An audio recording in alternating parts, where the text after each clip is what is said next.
Awal mula terjadinya interaksi dan kerjasama antar wilayah di dunia.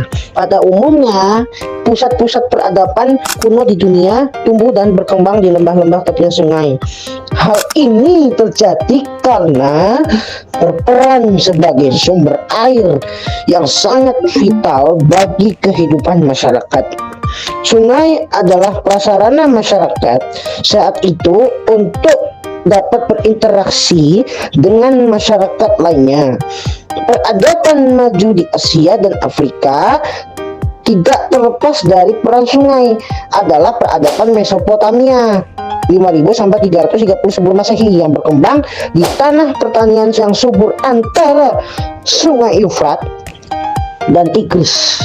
Peradaban Mesir kuno yang terpusat sepanjang hilir sungai Nil, peradaban lembah sungai Indus di India di sepanjang sungai Indus dan sungai Ganggar Hakra, serta peradaban Tiongkok kuno atau lembah sungai kuning. Di lembah sungai kuning tersebut kerjasama antar wilayah yang terjadi pada zaman peradaban kuno dapat dilihat dari hubungan perdagangan yang berlangsung melalui jalur darat antara lembah sungai Indus di India dan Mesopotamia. Terdapat banyak sekali bukti yang menunjukkan hubungan perdagangan tersebut.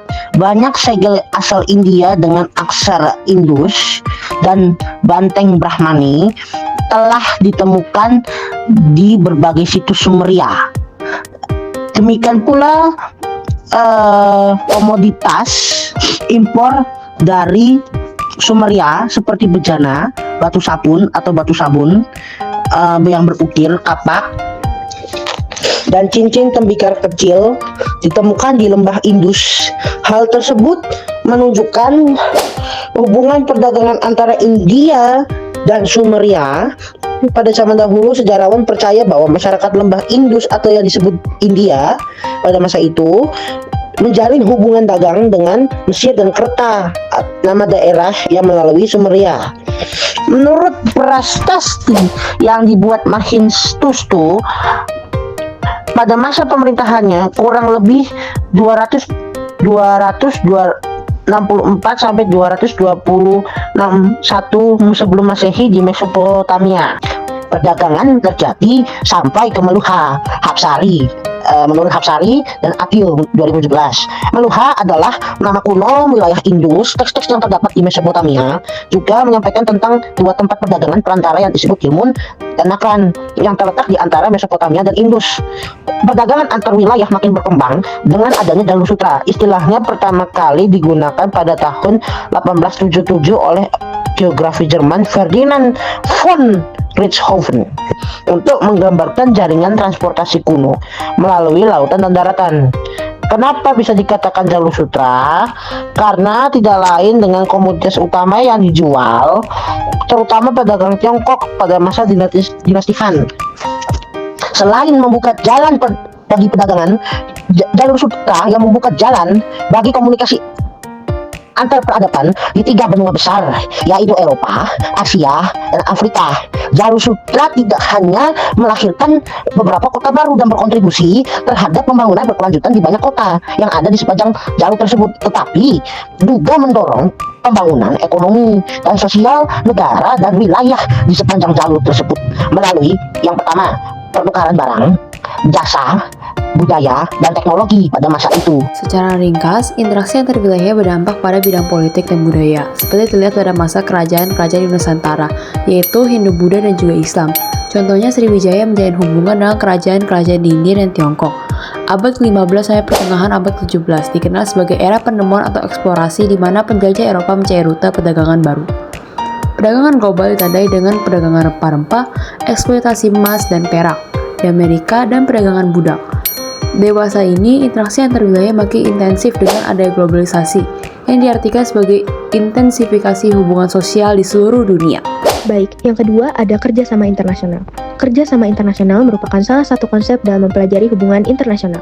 Itulah sebabnya sebelum membahas kerjasama internasional, ada baiknya membahas hubungan internasional terlebih dahulu. Secara sempit, hubungan internasional dapat dimengerti sebagai hubungan antar negara. Sementara itu, dalam artian luas, menurut Kate Simcoe, Hubungan internasional mencakup keseluruhan interaksi yang kompleks mengenai hubungan-hubungan budaya, ekonomi, hukum, militer, politik, dan sosial dari semua negara. Nah, salah satu bentuk hubungan internasional adalah kerjasama internasional. Kerjasama internasional ini hubungan yang dilakukan suatu negara dengan negara lain yang bertujuan agar kebutuhan rakyat dan kepentingan negaranya dapat terpenuhi. Kerjasama internasional mencakup kerjasama di bidang politik, sosial, pertahanan dan keamanan, kebudayaan, serta ekonomi dengan berpedoman pada politik luar negeri setiap negara. Kerjasama internasional tidak dapat dihindari oleh negara dan pihak-pihak internasional lainnya. Konsepsi mengenai kerjasama internasional tersebut memuat dua elemen penting. Pertama, setiap keputusan yang diambil diarahkan untuk tujuan bersama, dengan pemikiran nasional bagi setiap pihak. Kedua, kerjasama menghasilkan keuntungan atau imbalan yang tidak harus sama besar maupun sama jenis, tetapi harus bersifat timbal balik. Kerjasama internasional menurut Kalevi-Holsti dapat terwujud karena hal-hal berikut. A. Pandangan bahwa dua atau lebih kepentingan, nilai, atau tujuan yang saling bertemu akan memberikan suatu hasil, dipromosikan atau dipenuhi oleh semua pihak sekaligus. B. Pandangan atau harapan dari satu negara bahwa kebijakan negara lainnya akan membantu negara tersebut untuk mencapai kepentingan dan nilai-nilainya. C. Persetujuan atas masalah tertentu di antara dua negara atau lebih dalam rangka pemanfaatan persamaan kepentingan atau benturan kepentingan. Aturan resmi atau tidak resmi terkait transaksi di masa depan yang dilaksanakan untuk mencapai tujuan. Transaksi antar negara yang dilaksanakan untuk memenuhi tujuan mereka. Kerjasama atau kolaborasi terjadi karena adanya keragaman masalah nasional, regional, maupun global. Hal ini membutuhkan perhatian lebih dari satu negara. Untuk itu, tiap pemerintah saling melakukan pendekatan dengan membawa usulan terkait dengan penanggulangan masalah tersebut. Mereka melakukan tawar-menawar, mendiskusikan masalah, dan menyimpulkan bukti-bukti teknis yang membenarkan usul yang disampaikan. Perundingan kemudian diakhiri dengan suatu perjanjian atau saling pengertian yang dapat memuaskan semua pihak. Dengan begitu, kerjasama internasional seharusnya dapat mempererat persahabatan antar negara, mendorong alih teknologi, dan meningkatkan pertumbuhan ekonomi terkait. Bentuk-bentuk kerjasama internasional. Kerjasama antar negara dapat dilakukan dalam berbagai bentuk, antara lain berdasarkan letak geografis, jumlah negara yang ikut, serta dalam kerjasama tersebut, tujuan, dan lapangan usaha yang mendasari kerjasama terbentuk. Bentuk-bentuk kerjasama tersebut adalah sebagai berikut. Berdasarkan letak geografis. Kerjasama internasional berdasarkan letak geografisnya dapat dikelompokkan ke dalam bentuk-bentuk berikut. Kerjasama regional adalah bentuk kerjasama yang terjalin di antara beberapa negara di suatu kawasan tertentu. Umumnya, kerjasama ini terbentuk atas dasar kesamaan penting atau latar belakang sejarah. Contohnya ASEAN, Association of Southeast Asian Nationals, AFTA, Asian Free Trade Area, APEC, Asia Pacific Economic Cooperation, dan MEI atau Masyarakat Ekonomi Eropa. Kerjasama antarregional adalah bentuk kerjasama antara negara-negara di suatu kawasan dan kawasan lainnya di dunia. Contoh kerjasama antarregional adalah kerjasama antara ASEAN dan Uni Eropa. Kerjasama internasional merupakan bentuk kerjasama antar negara dari berbagai belahan dunia. Contohnya adalah PBB, Perserikatan Bangsa-Bangsa, atau UN, United Nations.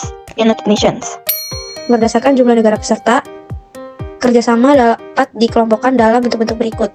Yang pertama, bilateral. Kerjasama bilateral adalah kerjasama yang dilaksanakan dua negara yang memperoleh keuntungan, dan kedua negara tersebut mempunyai hubungan yang sama baik. Contohnya, Indonesia-Singapura, Arab Saudi dengan Indonesia, Amerika Serikat dengan Jepang. Kerjasama multilateral. Kerjasama multilateral ini adalah bentuk kerjasama yang mengikutsertakan beberapa negara.